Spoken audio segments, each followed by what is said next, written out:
Cemalcan.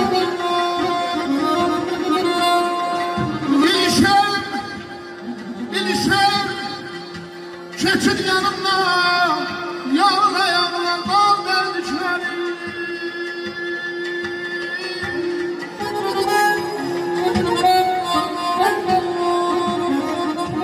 Kim var, kimde yok, dostum kimde yok.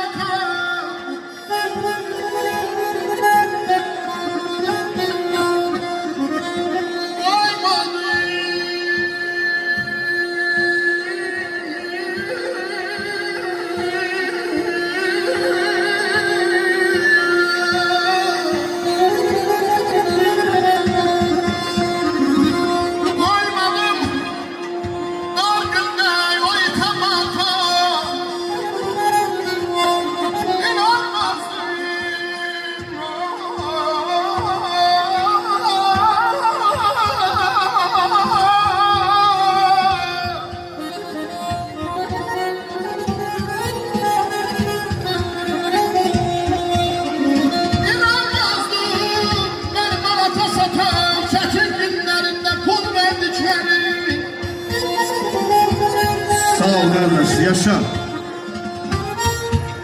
Deyirəm görəsən heç tanırmı? Adını adımdan qoşa çəkdiyim. Heç halal etmirəm, haramı olsun. Qapımda mangalda şişə çəkdiyim. Hardakı nadan var tuşuma çıxdı. Zəhərdən qorxurdum, aşıma çıxdı. Fürsət tapan kimi başıma çıxdı. Tutub əllərindən işə çəkdi. Yaman zəmanənin çərxi əyilmiş. Pərvanə yuxudan indi ayılmış. Sən demə ayağa layiq deyilmiş. Mənim adam bilib başa çəkdiyim. Deyirəm görəsən heç utanırmı? Adını adımdan qoşa çəkdiyim.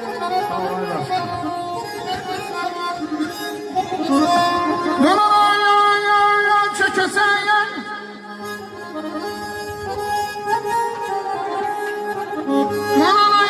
çəkəsən zəhmət çəkəndən qalmaz da qalmayan bir cətkəndən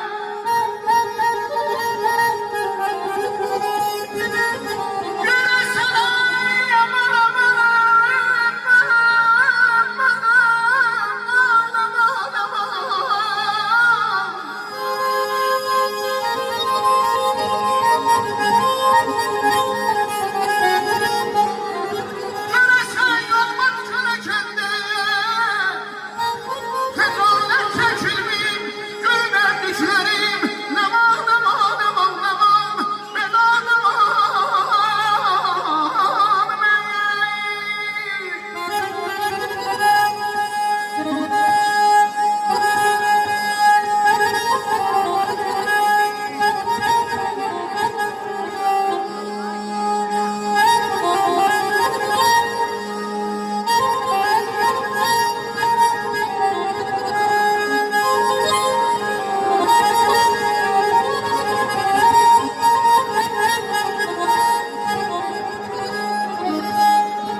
Yaşa Azər, yaşa, barmaqların var olsun əziz qardaş, eşq olsun sənə.